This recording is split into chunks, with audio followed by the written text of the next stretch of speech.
دیکھیں ایمان کی اگر ذرا ہم وضاحت کریں، ڈیفینیشن دیکھیں، ایمان کس چیز کا نام ہے؟ ایمان سے مراد ہے جسے ہم کہتے ہیں یقین، محکم یقین، مکمل اعتبار اللہ اور اللہ کے رسول پہ، قیامت پہ، آخرت پہ، آسمانی کتابوں پہ، فرشتوں پہ، ملائکہ پہ، لیکن یقین کس درجے میں؟ ایسا یقین نہیں کہ جو ہمارے پاس ابھی یقین ہے۔ وہ حدیث آپ نے سنی ہوگی کہ اگر اذان ہو رہی ہے اور ایک بندہ مومن یا ایک مسلمان مطلب اس کو ٹسے مس نہیں ہے، اذان سن کے بھی وہ مسجد کی طرف نہیں گیا، گویا کہ ایمان نہیں ہے۔ اور ایک حدیث ہے من ترک الصلاۃ متعمدا فقد کفر، جس نے ایک نماز ہم تو کتنی چھوڑتے ہیں، جس نے ایک نماز جان بوجھ کر چھوڑی گویا کہ اس نے کفر کیا۔ ہم نے کافر کسے سمجھا ہے؟ جو سناتن دھرم کے لوگ ہیں، جو عیسائی ہیں، جو کرسچن ہے۔ کیا مسلمان کافر نہیں ہو سکتا؟ خطبات اول یا خطبات دو میں سے کسی ایک میں موجود ہے، وہاں پہ مولانا مودودی رحمہ اللہ فرماتے، خود ہی کوشچن لکھتے اوپر سے، کیا مسلمان کافر ہو سکتا ہے؟ جواب یاد ہوگا آپ کو، نیچے جواب میں لکھتے بالکل مسلمان جو ہے کافر ہو سکتا ہے۔ تو دلیل ہے نا یہاں پہ، حدیث میں ثابت کر کے دے رہا ہوں، من ترک الصلاۃ متعمدا فقد کفر، جس نے ایک نماز جان بوجھ کر چھوڑی وہ ہے کہ اس نے کفر کیا۔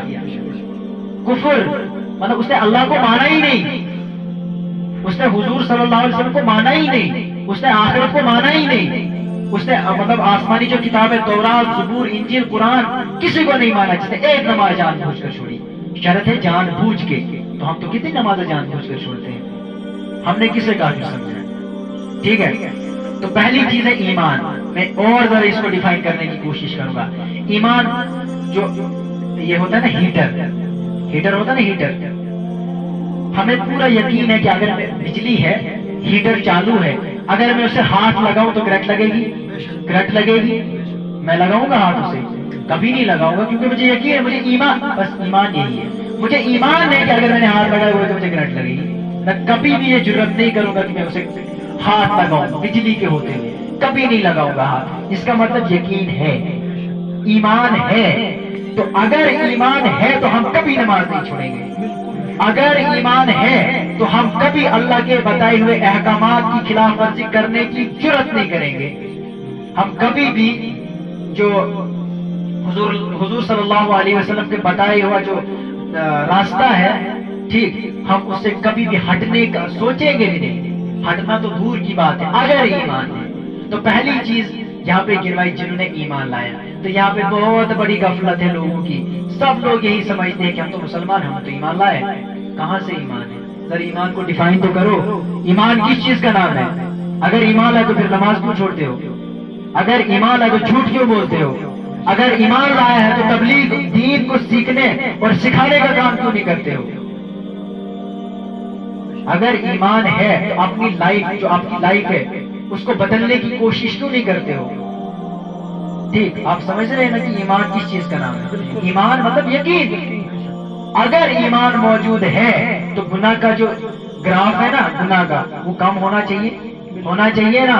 اگر ایمان ہے تو گناہ کا جو تصور ہے، چلو تصور، انسان بشر ہے، آ جاتی ہے انسان کے ذہن میں، انسان سے غلطی بھی ہو جاتی ہے، لیکن جو گراف ہے، جو گناہ کرنے کا جو لیول ہے، وہ تو کم ہونا چاہیے نا اگر ایمان ہے۔ اگر ایمان ہے، وہ ایک حدیث بھی ہے، ہاں شاید حدیث ہی ہے، کہ آپ اپنی قبر کو دن میں بار بار یاد کیجئے، اپنی موت کو یاد کیجئے، ٹھیک ہے؟ تو ایمان ہی ہے نا یہ چیز۔ مطلب اگر میں یہ دیکھ رہا ہوں کہ اگر میں اپنے قبر کو یاد کروں تو پھر گناہ کا لیول کم ہوگا، تو کہنے کا مطلب یہ ہے کہ اگر ایمان ہمارے اندر موجود ہے تو پھر ہماری لائف کا جو سٹائل ہے نا، لائف سٹائل، وہ عین اسلام کے مطابق ہونا چاہیے۔ اگر ہماری لائف کا جو سٹائل ہے، ہماری زندگی کا جو سٹائل ہے، وہ اسلام کے مطابق نہیں ہے تو سمجھ لیجیے ایمان نہیں ہے، پھر ایمان نہیں ہے. ایمان کا مطلب ہی یہی ہے کہ عین ہم ٹھیک قرآن اور حدیث کے مطابق اپنے زندگی کو ڈھالنے کی کوشش کریں. ٹھیک ہے. تو جس انسان نے ایمان قبول کیا وہ ہے کہ وہ خسارے سے بچ گیا.